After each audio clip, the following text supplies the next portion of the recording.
It's beautiful to see each of you with us today. Thank you so much for stopping in and stepping off over to from what the work you were under and working on to stepping into today's webinar. Mindful people will be joining us as we get started. So why don't we get started and move into a fantastic discussion? Well, again, everyone, welcome. Bonjour tout le monde. It's so beautiful to see all of you with us today, and happy March. Can you believe that spring is here? And I hope each of you are taking a moment to pause and just feel the energy of what spring brings to you as well. Spring has brought something unique to my community, and that's called snowshoe hares. So my yard right at this moment is filled with these beautiful white bumbling little rabbits that are taking over my yard. Well, today's webinar is supporting communities experiencing homelessness. Homelessness continues to rise from coast to coast to coast, and today our friends from the Canadian Alliance to End Homelessness will discuss how each of us can support to eliminate homelessness, but also be part of systems change. I see many familiar faces here, and I also see some new ones, so welcome to all.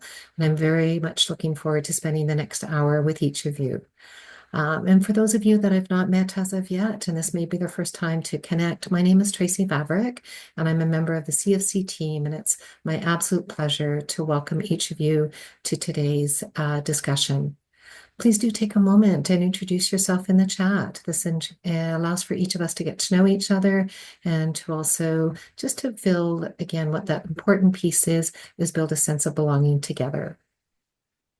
I'm joining you today from my home in Calgary, Alberta, and I acknowledge and pay tributes to the territories of the peoples of Treaty 7, which includes the Blackfoot Confederacy, the Tsuut'ina First Nation, pardon me, sorry, the Stoney Nakoda, and as well the Métis Nation of Alberta.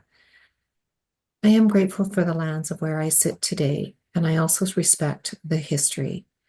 And I've shared with you in the past, and I'm going to come back to today, is that I attended an event last year in Calgary that impacted my reflections, but also the learnings on ways that I can continue to strengthen my actions for reconciliation. I was asked to consider how I could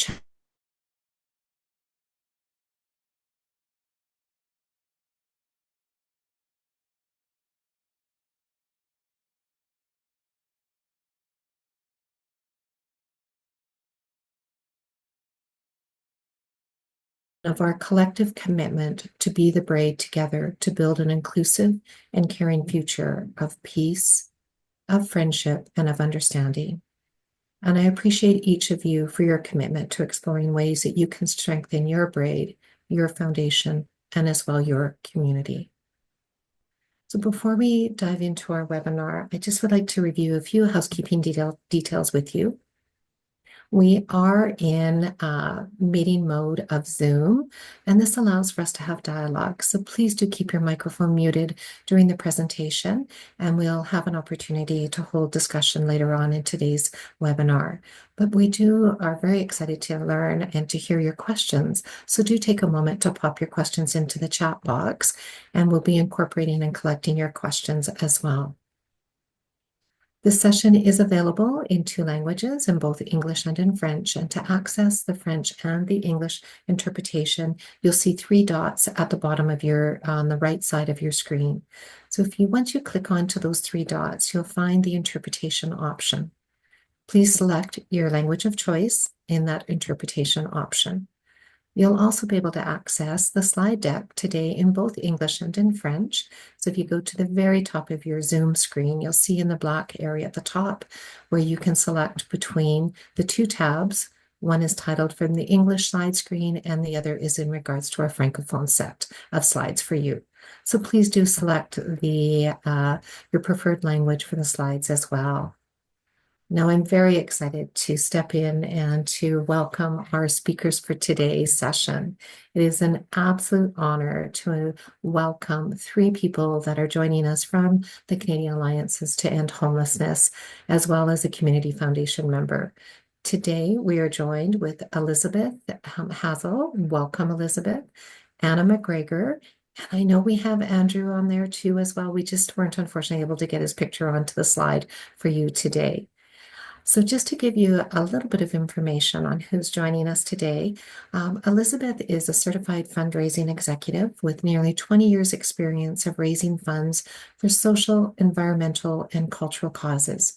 She is interested in the power of art, storytelling, and culture as a critical levers to solve the intersectional crises facing humanity. Anna is the Senior Director of Community Impact and oversees programming and service offerings for Built for Zero and the training and technical assistance. Andrew, pardon me, sorry, today I'm having a little bit of just bubbles in my throat. But Andrew is the Senior Director of Public Affairs and Development at the Canadian Alliance to End Homelessness. Andrew is a seasoned champion leader with extensive experience working with government, political parties, as well as nonprofits and unions.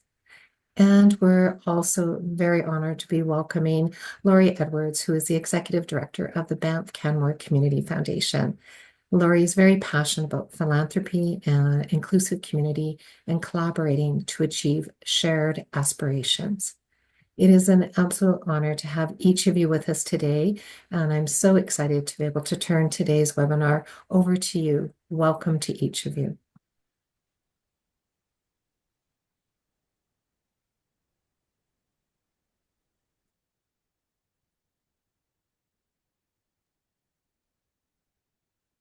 Hello, everybody. So I shall kick us off. We here at the Canadian Alliance usually start off with the land acknowledgement. However, I would like to acknowledge that I actually currently reside in Guelph in Southern Ontario, and I would respectfully acknowledge that I am a settler on the traditional lands of the Attawandarang, the Haudenosaunee, and on the treaty lands of the Mississauga of the Credit. I'm actually currently speaking to you from a hotel in Hamilton, and when in Hamilton, I would share with you that I'm on the territorial land of the Erie, the Neutral, the Huron-Wendat, the Haudenosaunee, and the Mississaugas.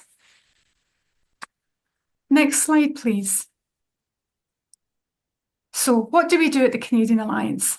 We have three main areas of work, and we are here to help communities to work to prevent and end homelessness. And we do that by helping them in the community build systems. We do campaigning and policy changes to make sure that everybody could have a place to call home. The whole intent here is that homelessness should only be rare and brief. So we do advocacy and campaigning, we have our community impact, and we have data and strategy. We also do a very well-known conference once a year, and this year we will be in Montreal from the 28th to the 30th of October. Next slide, please. So it may seem a bit like David and Goliath. Homelessness does feel like a massive and intractable problem, and we can really relate to what that feels like. There's that wee lad there in his red shorts against that really big guy. In Canada, as many other places in the world, we are facing so many other issues, and we often get stuck in the crisis response, which means we stop and we don't look at the things that we can do. We are seeing a wave of changing public support and concerns around housing and homelessness. We see communities that are really feeling the burnout and the weight of the work. But in spite of all of this, we firmly believe, and we know from the work that we do in communities, that this is something that we can tackle. This is something where there is a path forward. Next slide, please. Unfortunately, loss of housing in Canada we are experiencing is some of the highest numbers ever. We also see that we lose things because of things like natural disasters. So between 265,000 and 300,000 people are actually expected to lose their housing this year. The scale and the cost is absolutely astounding. And I will use an example of the Calgary floods that many of you will have heard about in 2013 because it made national news. Homelessness is also within the top 10 most lethal disasters. So when we talk about natural disasters, storms, fires, floods, this is a system disaster that we're looking at. But again, like natural disasters, we can do something about it. Next slide, please.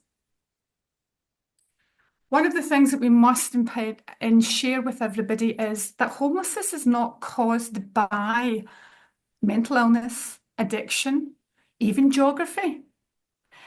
Homelessness is purely down to a lack of actual house. We use the analogy of the children's game of musical chairs.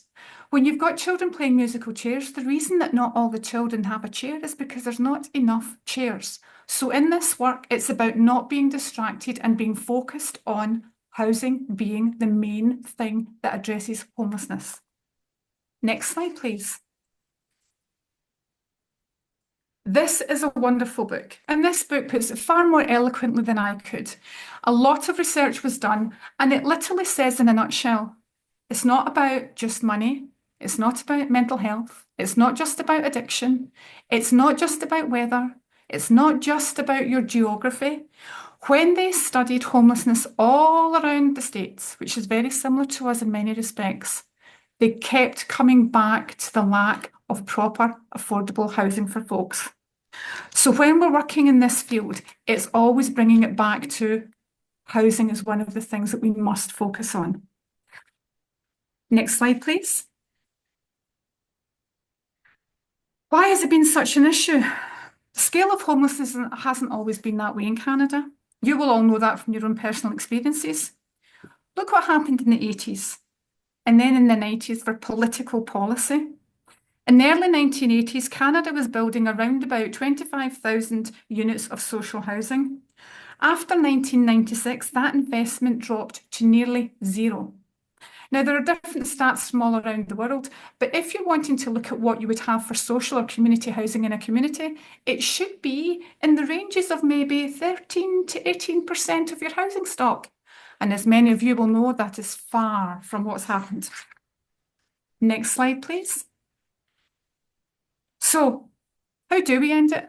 What do we do? We know now that homelessness is a housing problem. So what are the conditions that we need to actually address that? And what could community foundations do to support that end to homelessness? Next slide, please. So I mentioned about the Calgary floods. If you're looking at ending something like homelessness, you need two major steps. We're going to need an abundance of housing, and we're also going to need a response that's modelled on an emergency response. Next slide, please. So here you could see Naheed Nenshi. He was the mayor of Calgary back in 2013. Now, what did he do? He galvanised people at a local level. He got people together and they came in and they targeted the response. He inspired people, he uplifted them, he gave voice, he kept people informed, he coordinated actions on the ground, they solved problems as they arose. He rallied the community and he brought resources and people together. Next slide, please. By creating a command centre and a coordinated system. We in the homeless sector talk about coordinated access and coordinated systems and coordinated entry. Get people together and get them to pull in the same direction. When you have them all pulling together and accountable for their actions, you can move mountains. Next slide, please. So they actually focused in on housing and community mobilisation. So once you've had the emergency and you make sure people are safe and you're focusing on your rapid response and your rapid rehousing, you actually are getting people back into their homes in a relatively quick time frame. Now, even the most sophisticated centres can have issues where they're overwhelmed and there's huge volume. But when they reached out to their community, so many more people came forward to help than they had ever imagined. Can you think, if we did that for homelessness, just how many people we could actually house? Next slide, please. Now, you can't just look at the now and wait for a disaster to happen. You also need to look at prevention. So what did they do for flooding? Changed a lot of their plumbing and their routing to make sure that should more hassles come, it wouldn't be to the same extent. So again, in the same way we look at a natural disaster, we need to look at that for people. So what would we do for housing and what would we put in place that would be sustainable? Next slide, please. So these are the numbers of communities that we are currently working with in Canada. These are the communities that are proving that ending homelessness is possible. We do have a system that works where we support communities to do their work. We do it through community of practice calls, learning sessions, coaching calls, data management and support, access to expert advice and access to each other. They get to share information and knowledge. We do newsletters, we have training, and we do all of this to help them end homelessness and to help them meet provincial, federal mandates that also tie into the funding and moving all of that programme forward. So I've given you an overview of what we do, how we help communities do what they do, and I'm now going to hand you over to Andrew. Cool. Thank you so much, Anna. If you go to the next slide, please. So Anna's outlined what we need to do on the ground to respond to homelessness that's already existing. But there's a big question. How do we fix the housing and homelessness crises? As Anna has talked about, these things are completely interrelated. And we've got to fix, if we want to end homelessness, we have to fix our housing crisis that we all experience. So if you can go to the next slide. Housing won't magically become affordable. Housing prices have increased dramatically over the last 30 to 40 years, and it's very much become an investment commodity in a way that it didn't exist as previously. But better policies can shift this, just as the situation that we've gotten to now is a product of bad policy. Good policy can get us out of it. And there are so many ways to address housing affordability. From a private market perspective, better policies can shift how quickly new construction can be approved, how affordably new housing can be financed, what kinds of housing are profitable in the private market and therefore more likely to be constructed. For example, mid-rise rentals, high-rise rentals, transit-oriented development versus single-family homes. And it can also influence where people can live. For example, secondary suites or infill housing. From a community housing perspective, better policies can shift low-cost financing, grant funding, access to public land. All of these things are being talked about right now. And I think one of the other things we think about a lot is rental protection, particularly in the face of the economic uncertainty that I think we are all feeling really intensely this week and going forward. We're thinking about policies like affordable housing acquisition, tenant protections, rent banks, and income support specifically targeted to housing. Next slide. So how do we shift public policy? Well, the first thing we need to do is actually the second thing on this slide. We need to develop and advocate for good solutions. Politicians are constantly saying that they want to solve the housing crisis, that they want to end homelessness.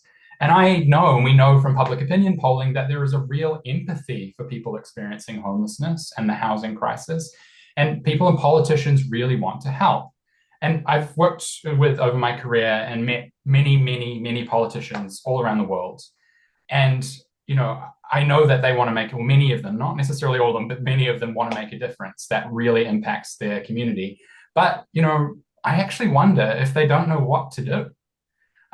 One of the things that's critical is that we, the experts across the entire housing sector who know how to solve this problem, developing and demonstrating the policies that work. Now, politicians are only motivated, other than the altruistic desire to help, politicians are particularly motivated by getting elected. And to get elected, they need to get the public on side by reflecting the public's beliefs. So once we have got this plan to end homelessness, to end the housing crisis, we need to get it in front of the public and build public support, generate proof points of reductions, of ways that work. And that there's a couple of things that we need to do as part of that. The first is generating and building public belief that ending homelessness and the housing crisis is possible. And the second is using the public to put direct pressure on politicians. So that's letter writing, phone calls, showing up to meetings, that sort of direct mobilization that is so important all throughout the political process, but particularly around elections. And there's lots that community foundations can do to help with this, particularly around generating some of these proof points. Elisabeth will talk a little bit more about that in a few moments. But I wanted to next touch on some examples where the Canadian Alliance in Homelessness has succeeded in both of these regards. The first is an example of where we gave politicians a plan, and then the second is what we can do when we mobilize people and shift public belief. Next slide, please. So in 2023, the Canadian Alliance to End Homelessness, the Place Centre at the Smart Prosperity Institute, which is now known as the Missing Middle Initiative, and RealPAC, which represents commercial landlords, came together in a slightly unusual partnership to develop the National Housing Accord, which was a multi-sector approach to ending Canada's rental housing crisis. Excuse me. This document included 10 recommendations to make rental housing more affordable across the board. This is everything from how do we support people experiencing homelessness into new rental housing to how do commercial builders, developers, landlords actually successfully build and operate affordable housing. It was really focused on budget 2024. And within weeks of its launch, we actually got some of our first policy wins, including the removal of GST on the construction of new purpose-built rentals. Throughout the campaign, we engaged thousands of Canadians in advocacy, and we had received dozens of endorsements from organizations across the country, including many community foundations. Next slide. The result of that was, after the budget 2024, was about $65 billion in federal funding, tax incentives, and financing. Now, there's quite a lot of little bits of policy here, but I've highlighted a couple. So as I mentioned before, that's the removal of GST on purpose-built rentals, $20 billion in low-cost financing, $15 billion in new loans for new purpose-built rental apartments, and lots of resources and funding for provinces and municipalities. Everything from the encampment program that the federal government has announced through to more support to deal with short-term rentals in communities that where those rentals were causing parts of the housing crisis. So a real success. Shows what happens when the government is looking desperately for a plan and you put a plan in their hands and then you advocate and mobilize people around it. With very little investment, we were able to turn this into billions for housing and homelessness. Next slide.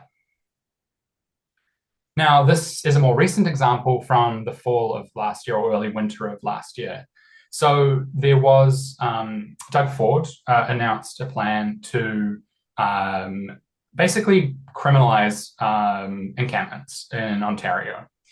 And he's indicated that he would do this using the notwithstanding clause. And that meant moving people on whether or not they had a place to go, which is simply an ineffective response to encampments and homelessness. We launched a campaign against this in partnership with a number of local organizations and local activists. We received $250,000 in funding from two community foundations and ran a pretty major campaign to shift public opinion and to mobilize people to speak out against this action. We ran ads across social media, search, news websites, digital billboards across GTA, and we mobilized thousands of people, or over 10,000 people, through online actions as well to directly contact their mayors and city councillors who are in support of this action and provincial politicians as well. Next slide. So across the course of the campaign, 12,000 people across Ontario took action.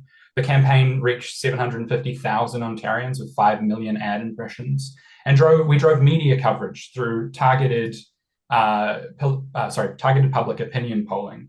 Our Abacus poll showed Ontarians did not support the legislation and did not support the use of the notwithstanding clause. 55% of Ontarians said that encampments were caused by the housing crisis, which is actually the reverse of what many of us kind of perceive public opinion to be. When it came to solutions, the plurality of people said that more affordable housing was the solution.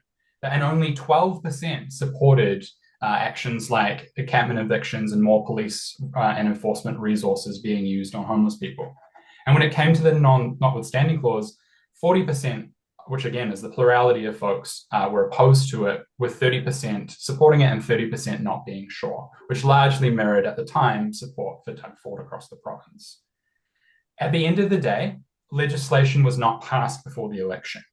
And the government indicated that this wasn't needed anymore and that they'd been shown and told by municipalities that they didn't need the tools that they were offering.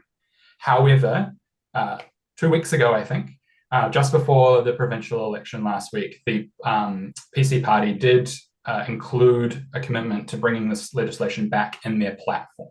So there's a little bit of difference between what was in the platform and what has been said before the election. And so we'll be keeping a close eye on this and seeing where they land, particularly if they've said that there's no reason for it and then it's in the platform. We're not really sure if the motivation for that is political, but we stand ready to continue our campaign against this and show that Ontarians don't support this activity. Now, if you can go to the next slide, the final thing I just want to talk about is what is next for our campaigning and advocacy work. Obviously, we're all aware of the situation going on right now, and the fact that come Sunday, it's Wednesday now, we'll have and probably have a new Prime Minister and definitely a new leader of the Liberal Party. And we expect that the federal election will be called pretty quickly in the next couple of weeks. So these are the biggest opportunities for us to drive real change. This is both for politicians and policies, but also this is the time when the phone is on the hook, where Canadians are listening to what their politicians are saying. And politicians are importantly listening to what people want because they want their votes. So we are leading a new coalition to end homelessness and fix Canada's housing crisis. Our partners in this are the Canadian Real Estate Association, Habitat for Humanity, and the Canadian Housing and Renewal Association. And this group represents nearly the entire housing spectrum, from people experiencing homelessness to nonprofit housing providers and the homeownership sector too. This is a rare cross-sector, non-partisan coalition. Now, one of the key parts of our campaign is responding to the impact of the Trump administration. We will be launching a policy platform next Tuesday in Ottawa, and I encourage you to keep an eye on that. Sign up to our mailing list. I'll put a link in the chat and be first to hear about it. But we are using this rare sense of national unity and patriotism that I think is widely felt across the country to respond to it, both in terms of the immediate threat and the immediate loss of housing caused by job loss and an economic downturn, but also how do we use this moment and this need to stimulate the economy to build more affordable and sustainable housing and fix the bigger housing crisis. We will be seeking endorsements and funding for the campaign as we develop it, and we're working with a great creative team on the public persuasion element, and so we're really excited to be launching this in the next couple of weeks, and we look forward to sharing it with you all. And with that, I'm going to hand it over to the lovely Elisabeth Hazell to take us through the Community Foundations section. Thanks, Andrew. So how can community foundations help? Unfortunately, philanthropy alone cannot solve homelessness in Canada. And to solve this crisis, all levels of government, philanthropy, and the private sector must be aligned to create the conditions we've identified, which would end it. But community foundations can play an outsized role if they are strategic in their granting, their investments, their advocacy, and their staff and board time. And I'll walk you through 3 ways that community foundations can support an end to homelessness in Canada. Next slide, please. The first is that community foundations should support housing-focused, permanent solutions to homelessness. Just like food banks don't solve hunger, shelters don't end homelessness, and it's essential that community foundations hold this view in mind when evaluating programs and prioritize housing-focused, permanent solutions. Next slide. Most communities already have a shelter system that should be able to support people experiencing a temporary emergency. What is lacking is a supply of affordable housing, creating unnecessary pressure on the existing shelter system. And community foundations can help reduce homelessness by investing in more affordable, social, and supportive housing instead of expanding shelters. The example I like to give is that expanding shelter resources is like buying more ambulances, but not building a bigger hospital or hiring more doctors. By investing in and advocating for more permanent housing, demand for shelters will be reduced, and so will homelessness. Next slide. For those community foundations with big endowments, and I know that's not all of you, impact investing should already be on your radar. Community bonds for affordable housing projects are a great place to start. Sometimes the yield is actually higher than any bonds you may already be invested in. And there are organizations like Tapestry Community Capital, which community foundations can partner with to raise capital for local affordable and supportive housing projects.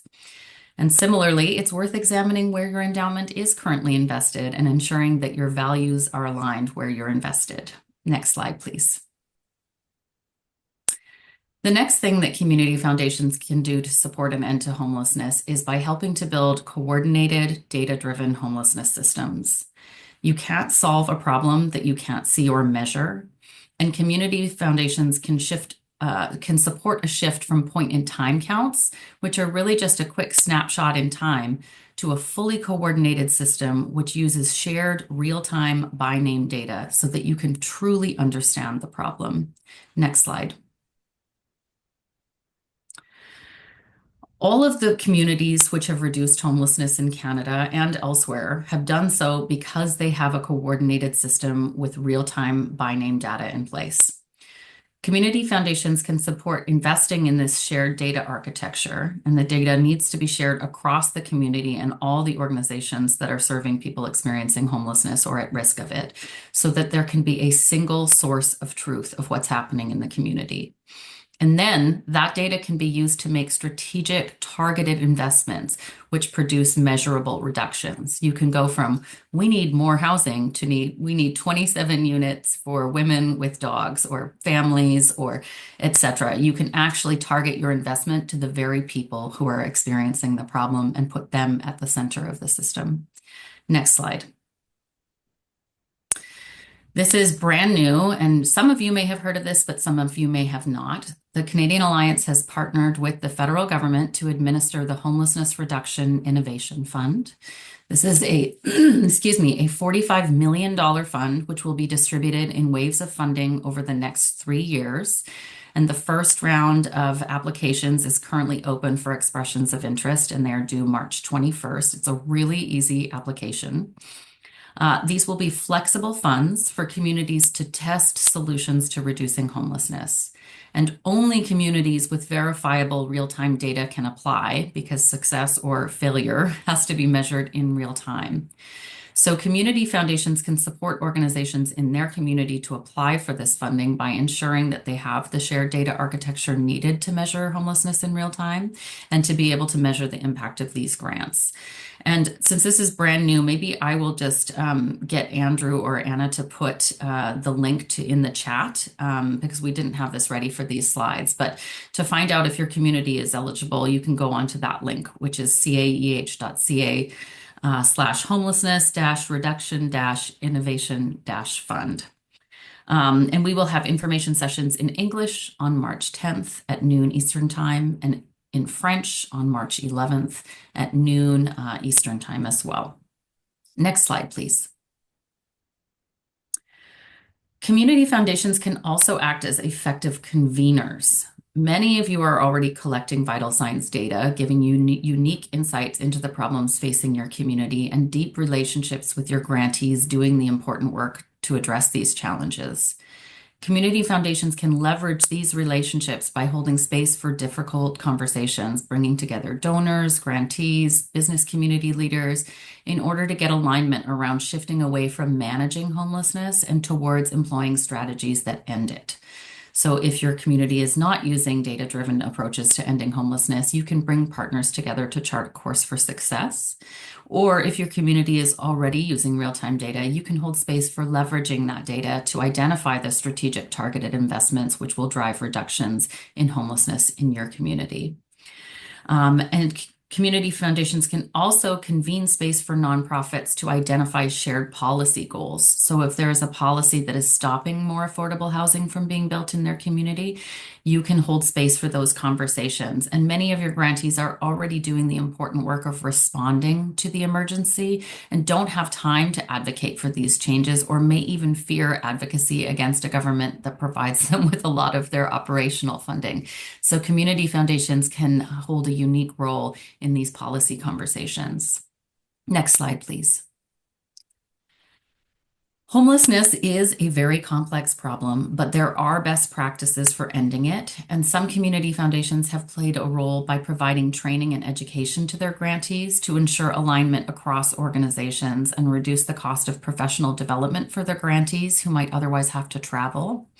Investing in education reduces turnover, burnout, and improves outcomes because the best practices are being implemented across all organizations in the community.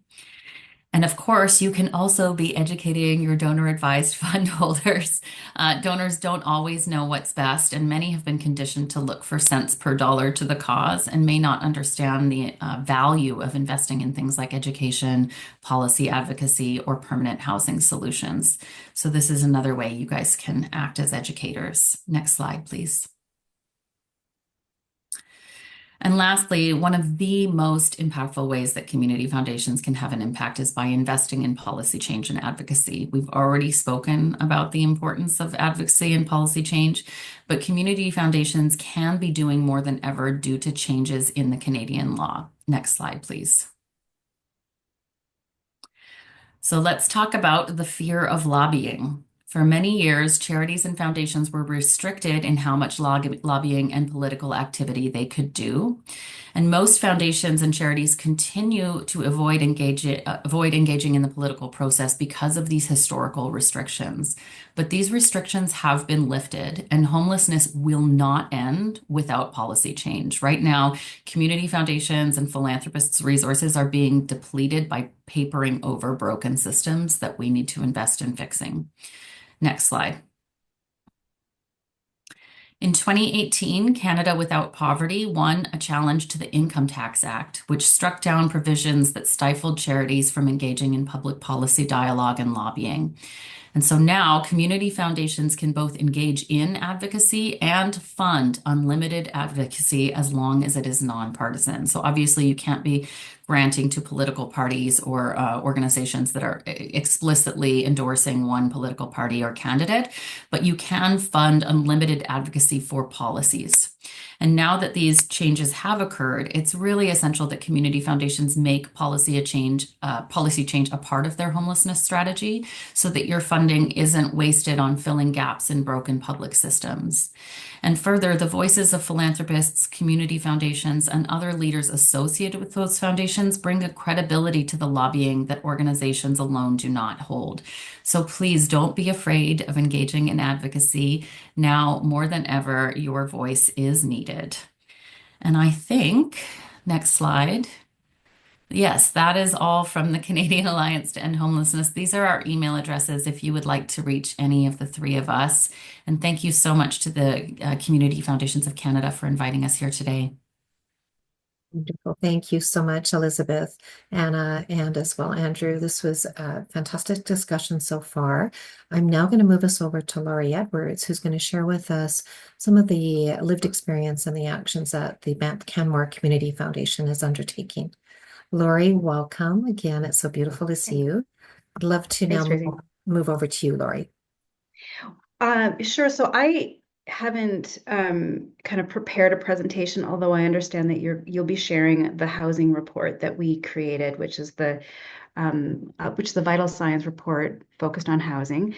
And I just want to pick up on a couple of points that Elisabeth made that I think are really, really resonant for me and sort of shine a light on some of the things that we've been able to do or that we've been doing that I think have been most important. So that idea of a single source of truth has been, I think what we've learned is that to get into that work, we needed to understand where there wasn't a single source of truth. So where were people hanging on to different stories and where the Community Foundation could come in and craft a narrative and a story and a set of information that would actually be helpful in terms of setting up some really powerful conversations about solutions.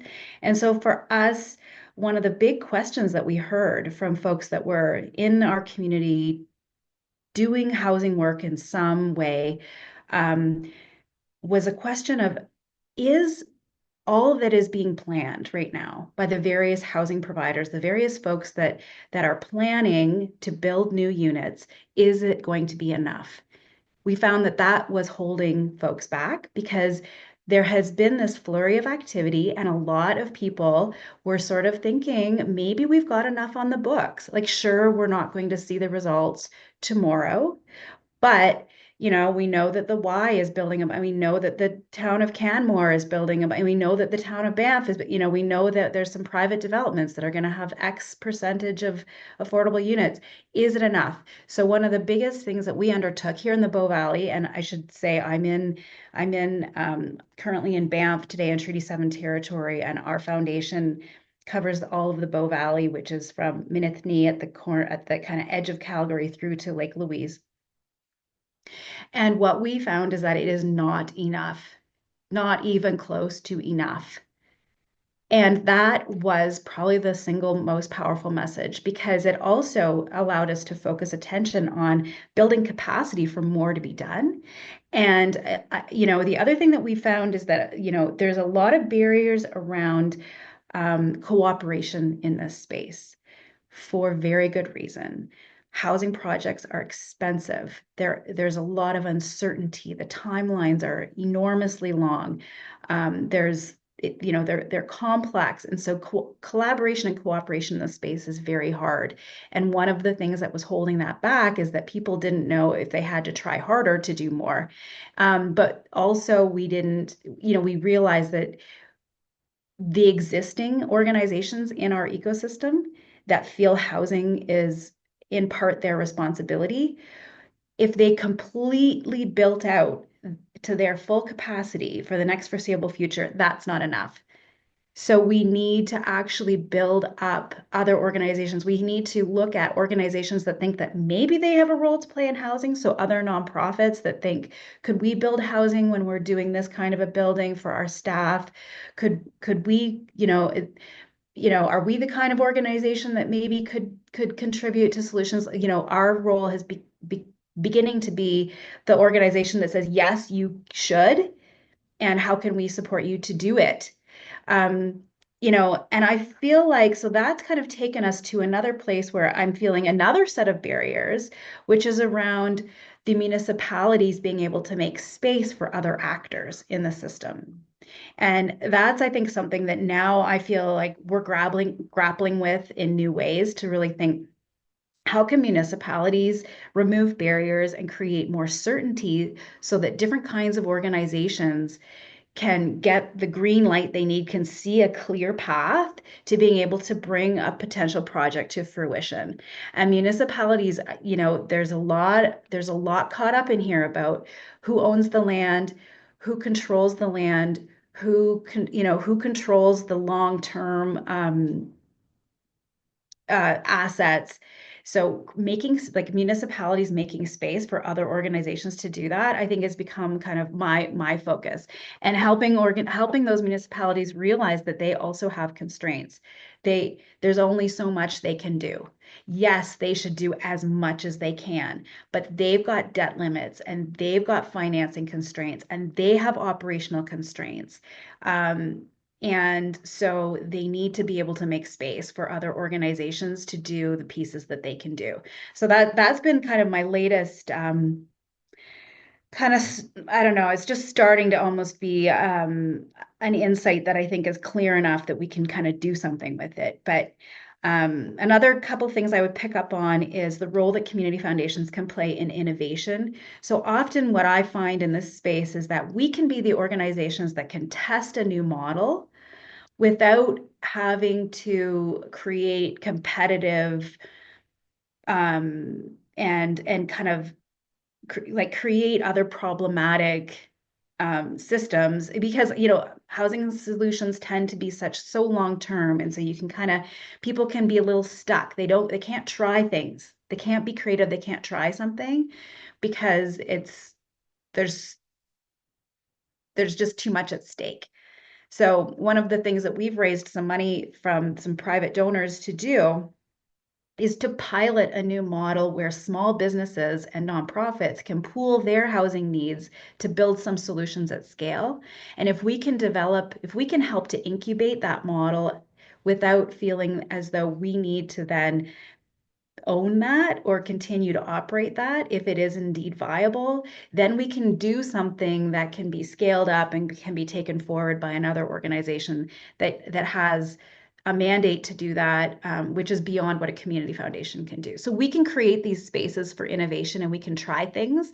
And I think we can also, when we're talking about policy advocacy, we can invest in research. So one of the things that we've done is in our vital signs research, we went looking for other resort communities or communities where tourism is at the heart of the housing problems to see what are some interesting models that are getting traction. Where are some different things happening that seem to be working? And what we found through that that kind of discovery process is that some of the really interesting models rely on deed restrictions and covenants and other kind of legal tools that aren't easily applicable in the Alberta legal framework. And so we were able to get a grant from the Alberta Real Estate Foundation, which needs to make grants to other charities. So they're trying to do things and trying to find ways to do it. So we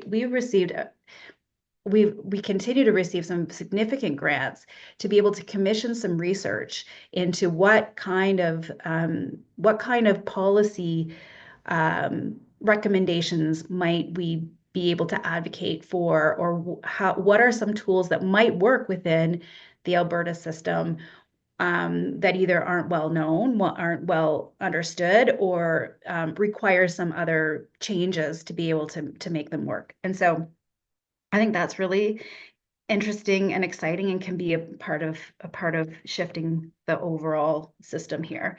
And then the other thing that I would pick up on from what was said here was again the role that community foundations play in convening conversations. And one of the features so we're doing a series of vital signs reports. We just released one on mental health and well-being. That's the second in the series. And so if you want to go and look at those, you can see that we've got a couple of features that we are going to continue to use in these reports for the next few in these series. We're going to do 2 more. And one of them is just the iceberg model, where we call out beliefs and narratives and underlying structures that give us the conditions within which we're operating. And I think that that's also been super helpful to be able to call out some of the very, deeply held, carefully guarded stories that people have around housing and homelessness and what real estate means. And, in the world that I operate in here, real estate is one of the most one of the primary ways in which people generate wealth and in this community, and so there are some really deeply held beliefs that I think, once we can articulate them and we can call them out, then we can be in more kind of courageous conversations around what's possible. And can we attend to that and still talk about what needs to happen? And so I think that those have been some of the, just some of the points that I would pick up on. Laurie, I'm just looking. Yeah, go ahead, no, Tracy. I love your direction, and a couple things I'm sitting with, as you noted today, innovation is a key part too as well, that you've approached, that you've also leveraged to continue to navigate, but also lead to understand the real challenges that your community is facing. And when you said earlier, it's not enough, that's really sits with me. It's not enough to where we currently are. And so how we can continue to look broader, test the models, test our systems, bring in more partnerships from funders, government, look broader, and how we're utilizing our data. As you've indicated, Vital Signs is your platform, that is a voice you're using for advocacy, for these relationships to be innovative. And I look at that lens based on some of the complexities you're dealing with. That's huge.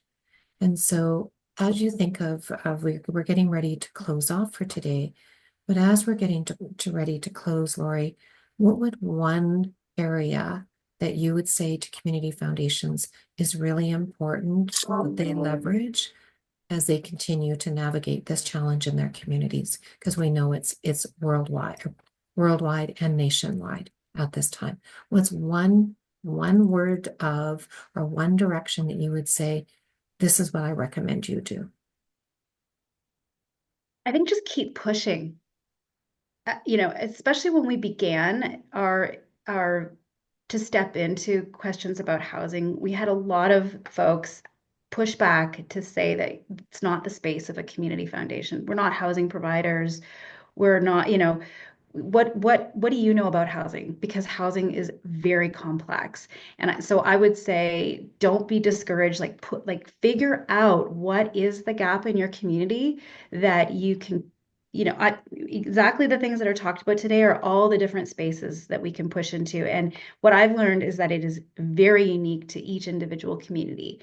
And we've got the ability to really understand the local context and then put together. So this incredible work that's happening nationwide and is happening in other communities where you can borrow and copy and beg, borrow, and steal solutions from other communities.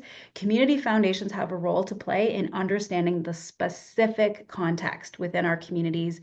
Who has a role to play? What supports do they need? What's missing? What's the conversation that needs to happen? So I would just say keep going. And at least in my community, it is the critical factor in community vitality. If we don't get this right, we actually are at risk of losing our community. And I think other communities are feeling that same way. So I would just say keep going. It's hard. It's really hard. The wins don't come easy, but keep going. Oh, Laurie, so well said. And I thank you. And thank you for keeping going. I consider you a leader in the work that you're doing, from the advocacy of the vital signs, from all the lens of how you're looking at homelessness in your community. And so please continue to do so. Please continue to use your vital signs, use your voice, and continue to convene to move forward. Those generative discussions at the board table are critical. Those generative discussions in your community are critical. And so to each of our presenters today, I want to thank you. Thank you, Anna, Elisabeth, Andrew, and Laurie. You've set us up into a fantastic position right now to now leverage more and do more. Now, in regards to this conversation, we have more up and coming conversations that are happening. So I do want to just acknowledge that today we did go deeper into the aspect of advocacy and how does this reflect in our voices. So for our Community Foundation members, we do have a webinar up and coming on March 20th. And it is advocacy for community foundations. We're going to continue to go deeper and continue to share resources and tools to support each of our leaders in doing more. In addition, mindful of, and this was noted today, we're in different times today. Economically, we're in different times as we look at our communities. There's polarization that's happening. Tomorrow, we're hosting a fireside chat with our network, and it's about meeting in the moment. So we invite our community foundation, I can't even losing my voice here, and fumbling on my words, but we invite our community foundation leaders to join us. Tomorrow, we'll be having a discussion around what's taking place in our communities, but also abroad, and what does this uncertainty mean for our sector. So we invite everyone to join us for that discussion. The link for that meeting is specifically for community foundations, and it was in your newsletter that you recently received from us. And again, I want to thank each and every one of you for joining, from our presenters to our audience of members that have been part of today's discussion. We have work to do, and we're needed. This is important work, and we are working collectively together. We are working towards solutions in communities, and we have some hard work ahead of us. And I just want to thank you. Thank you for building community. Thank you for your leadership. We look forward to continuing to navigate this with you and supporting you. And we will be doing so when we come together at Eliminate 2025.